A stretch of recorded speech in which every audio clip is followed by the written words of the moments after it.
इस वीडियो में आपको ऐसे 8 पॉइंट बताऊंगा कि स्टूडेंट ने हमको पूछा कि हमको बिजनेस करने के लिए अच्छा होगा या नौकरी करने के लिए अच्छा होगा। इस वीडियो में लास्ट तक बने रहिए ताकि आप खुद पता लगा सके कि हमको बिजनेस करना अच्छा है या नौकरी करना अच्छा है। नमस्कार दोस्तों, मेरा नाम सहदेव सिंह है। मैं एक बिजनेस कंसल्टेंट हूँ। इस वीडियो में जो कुछ भी नए आए हैं, जो कोई भी, तो आप कमेंट कीजिए कि किस रिलेटेड आप वीडियो देखना चाहेंगे। आपके लिए भी मैं वीडियो बनाऊंगा। चलिए देर ना करके इस वीडियो को शुरू करने जा रहे हैं। पहला जो पॉइंट है वो है एजुकेशन। अगर आप जॉब करें या नौकरी करें या बिजनेस करें, ठीक है, आपके लिए एजुकेशन बहुत इम्पोर्टेंट है। अगर बिजनेस भी करते हैं तो आपके लिए पढ़ाई होना ज़रूरी है। हाँ, भले ही पढ़ाई उसका कम होता है जो बिजनेस में रहता है, उस जितना हाई रहता है उतना अच्छा बिजनेस कर पाता है। लेकिन बहुत सारे कम भी रहते हैं, लेकिन उसका जुनून रहता है ज़्यादा, बिजनेस करने का या आइडिया ज़्यादा रहता है, इसीलिए बहुत कोई कर लेते हैं। ठीक है, फर्स्ट होता है एजुकेशन। अगर एजुकेशन, नौकरी की बात करें तो आप जिस तरह के एजुकेशन करते हैं उसी के आधार पे ही आपको नौकरी मिलता है। दूसरी बात, अगर आप जॉब करते हैं तो इसके लिए क्या है कि आप जिस फील्ड में जाना चाहते हैं उसी के आधार ही आपको पढ़ाई करना पड़ता है। चलिए दूसरी पॉइंट के अगर बात करते हैं तो आपके इनकम के ऊपर बात करते हैं कि इनकम कैसे मिलता है। अगर एक बिजनेसमैन की बात करें तो बिजनेसमैन का अनलिमिटेड इनकम होता है, क्योंकि वो उसका आइडिया कैसा है, किस तरह से वो मतलब लोगों को नीड को जानकर वो प्रोडक्ट बनाता है और वैसा सेल कर पाता है, उसका बिजनेस अच्छा चलता है, तो उसी के अनुसार ही उसको मतलब अर्निंग मिलता है, मतलब अनलिमिटेड। ठीक है, कितना कोई पता ही नहीं। ठीक है, अगर आप वहाँ पे नौकरी की बात करें तो नौकरी में फिक्स सैलरी रहता है। अगर आप किसी नौकरी के लिए जाते हैं तो वहाँ पे 20,000, 30,000, 50,000 जो भी आप नौकरी करते समय आप देखते हैं या इंटरव्यू करते समय आप पूछते हैं, उसी के सैलरी पैकेज के अनुसार ही आपको हर महीना मिलता है। उसके बाद आप अगर ज़्यादा लॉन्ग टर्म के लिए वहाँ पे मतलब नौकरी करते हैं तो आपको वहाँ पे सैलरी थोड़ा बढ़ जाता है। अगर आप तीसरी चीज़ के मैं बात करूँगा, तीसरी में काम के बारे में बताऊँगा कि काम यहाँ पे काम कैसे करते हैं। अगर कोई बिजनेस में रहता है वो अपने अनुसार ही काम करता है, क्योंकि जो रियल बिजनेसमैन होता है वो लोगों को रखता है काम करने के लिए, ना खुद करता है। खुद सिर्फ प्लान बनाता है कि किस तरह से अच्छा तरीके से एक बिजनेस को हैंडलिंग किया जाता है, उस बिजनेस को कैसे आगे बढ़ाया जाता है, कैसे काम करने का प्रोसेस को और नए नए आइडिया को सोच के वहाँ पे इम्प्लीमेंट करता है एक बिजनेसमैन। अगर वहाँ पे एक वर्कर को, यानी एक जो नौकरी करता है उसके लिए काम की बात करें तो वहाँ पे उसका एक बॉस रहता है, तो बॉस जैसा बोलता है वैसा करते हैं।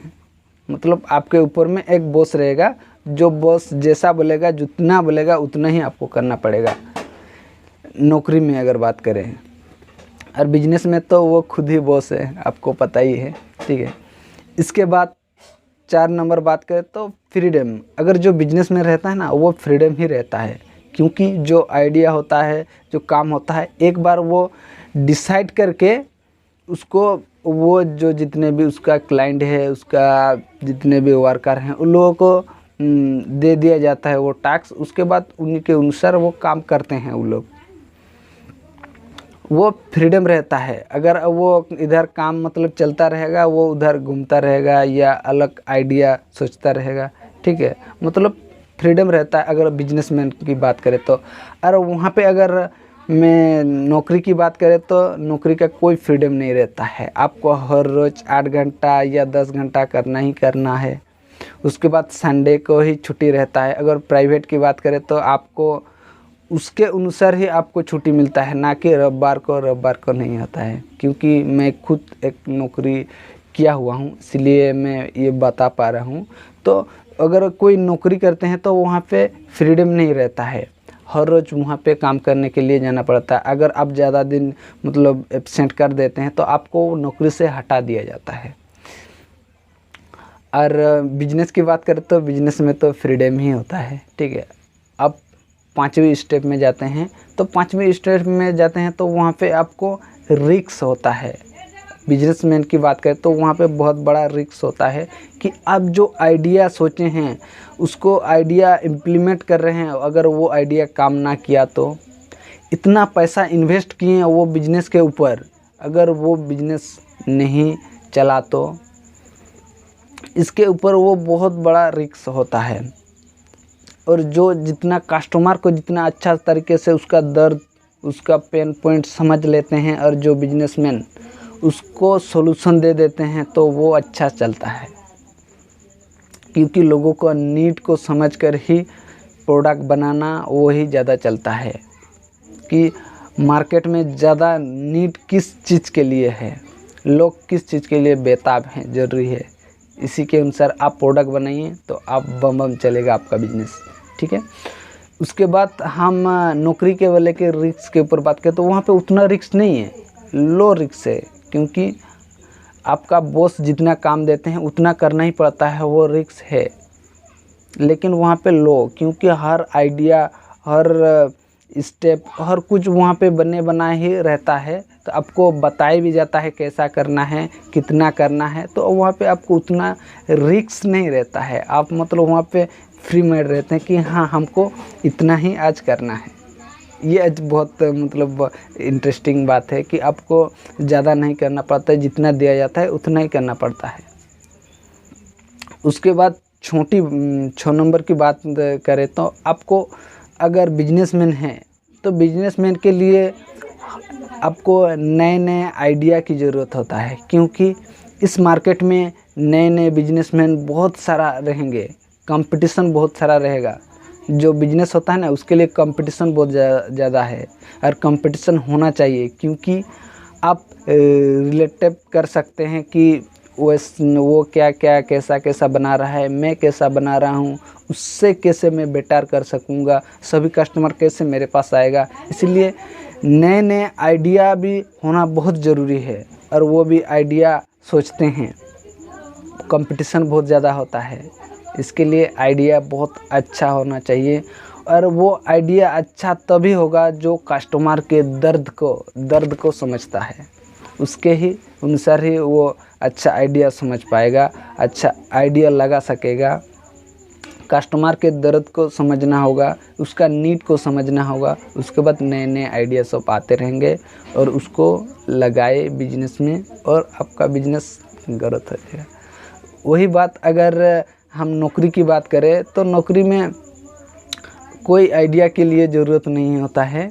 क्योंकि आइडिया तो सब बने बना ही रहता है। जो आपका बॉस रहता है, जिस कंपनी में काम करते हैं या अगर सरकारी नौकरी करते हैं तो वहाँ पे ऊपर से ऑर्डर आ जाता है कि आज इस तरह से काम करना है। वहाँ पे आइडिया एक्स्ट्रा लगाना नहीं पड़ता है। अगर आप एक्स्ट्रा आइडिया लगाएंगे तो आपको नौकरी से हटा भी दिया मतलब दे सकते हैं, ठीक है। इसीलिए आप आइडिया वहाँ पे लगाना नहीं है, तो वहाँ पे जितना बताया जाता है उतना करना पड़ता है। उसके बाद 7 नंबर की बात करें तो वहाँ पे आपको इन्वेस्ट करना पड़ता है। अगर आप बिजनेस करते हैं तो वहाँ पे आपको इन्वेस्ट करना पड़ता है। उस इन्वेस्ट को कितना आप रिटर्न पा सकते हैं वो आपके ऊपर डिपेंड करता है, आपका आइडिया के ऊपर डिपेंड करता है। अगर बिजनेस करते हैं तो वहाँ पे आपको इन्वेस्ट करना पड़ता है पहले, उसके बाद ही आप रिटर्न इनकम कर पाएंगे। अगर वहाँ पे आप जॉब की बात करें तो वहाँ पे कोई इन्वेस्ट नहीं लगता है, वहाँ पे सिर्फ आपका एफर्ट लगता है, टाइम लगता है। इसी के अनुसार ही आपको अर्निंग मिलता है। और बिजनेस की बात करें तो बिजनेस में आपको पहले इन्वेस्ट करना पड़ता है, उसके बाद ही आपको रिटर्न आएगा, मतलब इनकम मिलेगा। और बिजनेस की बात करें तो बिजनेस में कोई इन्वेस्ट नहीं लगता है। आप जब नौकरी करते हैं जितना टाइम लगाते हैं महीने का महीने मतलब पॉकेट में आता ही रहता है, वो अच्छी बात है क्या। चलिए उसके बाद हम बात करें तो टैक्स के ऊपर। अगर कोई बिजनेस में रहता है ना, वो बिजनेस के लिए तो वो टैक्स देता ही रहता है। ये हर कोई बताता नहीं है, मैं आपको बता दे रहा हूँ, ठीक है। तो जो बिजनेस में रहता है वो टैक्स एक ही बारी मतलब अपने बिजनेस के लिए ही देना पड़ता है। अगर कोई चीज़ खरीदता है तो वो शो करता है कि मैं टैक्स तो पे कर रहा हूँ, इसके लिए एक्स्ट्रा क्यों दूँ। ये भी मतलब एक बिजनेस का एक पार्ट ही है। मतलब मैं बिजनेस के लिए कोई गाड़ी खरीदूँ, कोई मोबाइल खरीदूँ, कोई बूट खरीदूँ, तो इसके लिए टैक्स वो बचा सकता है। जो कंपनी वो खुला है उसी से वो टैक्स देता है, और अलग चीज़ के में टैक्स नहीं देना पड़ेगा। और अगर कोई बिजनेस बोल रहे हैं, नौकरी में रहेगा तो वहाँ पे हर चीज़ खरीदने के लिए, कहीं जाने के लिए वहाँ पे आपको टैक्स देना पड़ता है। ये एक मेन मुद्दा है, ठीक है। तो ये 8 पॉइंट हम दिए हैं आपको, जो कि पहले एजुकेशन के ऊपर, उसके बाद इनकम के ऊपर, उसके बाद काम के ऊपर, उसके बाद फ्रीडम टू वर्क, फ्रीडम के ऊपर बात करें, उसके बाद रिस्क के ऊपर बात करें, उसके बाद आइडिया के ऊपर, इन्वेस्ट के ऊपर, उसके बाद टैक्स के ऊपर। ये बात फुल्ली आप बार बार रिवाइज करके देखिए, तो उसके बाद आप रिलेट कर सकते हैं कि हमको कौन सा अच्छा होगा, बिजनेस करना या नौकरी करना।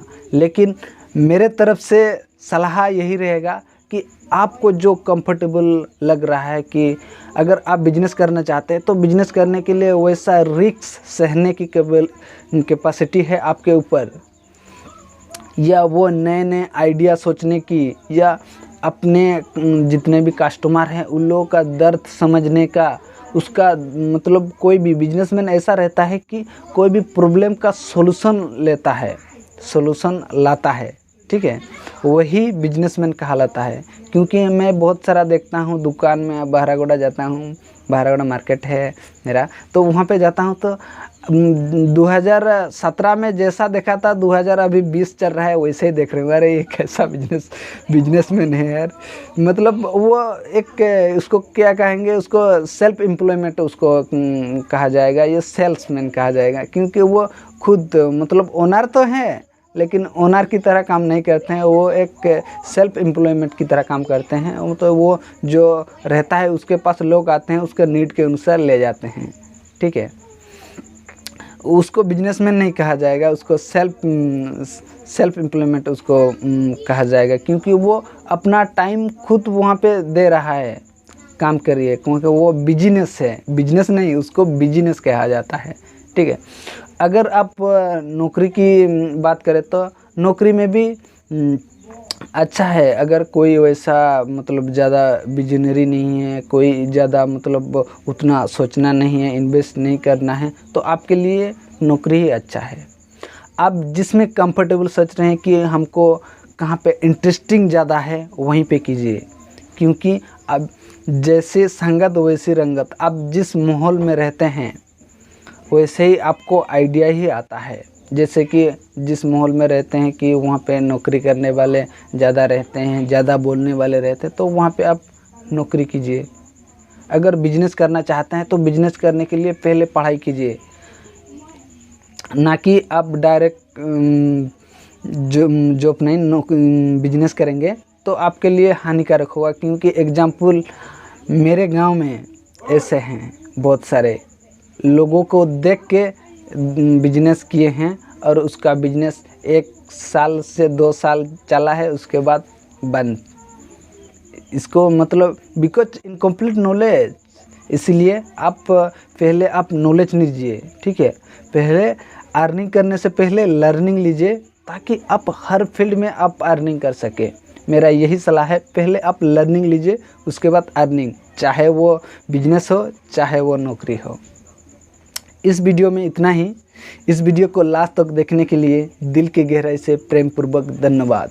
इस वीडियो को ज़्यादा से ज़्यादा लाइक कीजिए, ताकि हर वो स्टूडेंट के पास पहुंच सके जो उसको दिक्कत आता है कि हम बिजनेस करें या नौकरी करें। इस वीडियो को देखने के बाद उसको फुल्ली क्लियर हो जाएगा कि हमको क्या करना है। और अगर नया है तो इस वीडियो को सब्सक्राइब कीजिए। धन्यवाद।